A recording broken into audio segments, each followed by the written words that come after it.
Kia is on a refresh spree. Parent company Hyundai Motor Group is known for proactively updating its vehicles based on quick consumer feedback, with life cycles that feel faster than the average. That is certainly the case with the 2025 K5 sedan and Carnival minivan, which we feel like just debuted in their current generations not that long ago. Luckily, the changes you'll see here address most, if not all, of the shortcomings we had about these models when they originally debuted. So let's see what Kia did.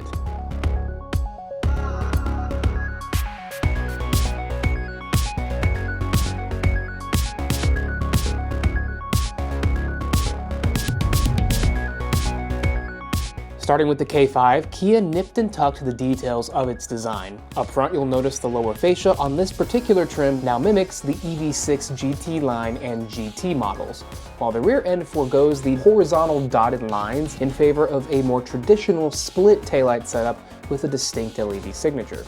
Inside, they updated the dashboard by putting in their latest dual screen setup that includes, finally, wireless Apple CarPlay and Android Auto, as well as a redesigned user interface on the native system that is sleeker and more modern in appearance. For some reason, when the 2021 K5 was launched, each market that it was sold in got a unique interior design.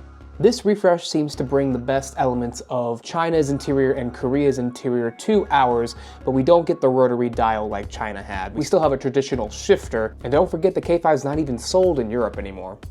When Kia changed the Optima to the K5 like it has always been in the rest of the world for this generation, they touted its turbocharged only lineup, but that is no longer the case, as Kia has dropped the 1.6-liter Turbo 4, which was the standard engine, and replaced it with the corporate 2.5-liter 4-cylinder non-turbo. Hyundai did the same thing with the Sonata refresh, don't forget, and they claim that because of the added power of that naturally aspirated engine and the fact that it's pretty much just as efficient and doesn't have to worry about the reliability concerns that a turbocharger might provide, they decided it was best to stick with this engine going forward.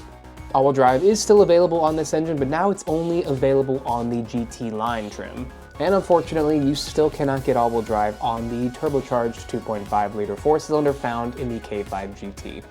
The biggest news for the Carnival is the fact that they are bringing a hybrid variant to the United States. We knew they were developing a hybrid Carnival to help compete better with Toyota Sienna, but we weren't expecting it to come here, or at least we weren't sure, but now we know.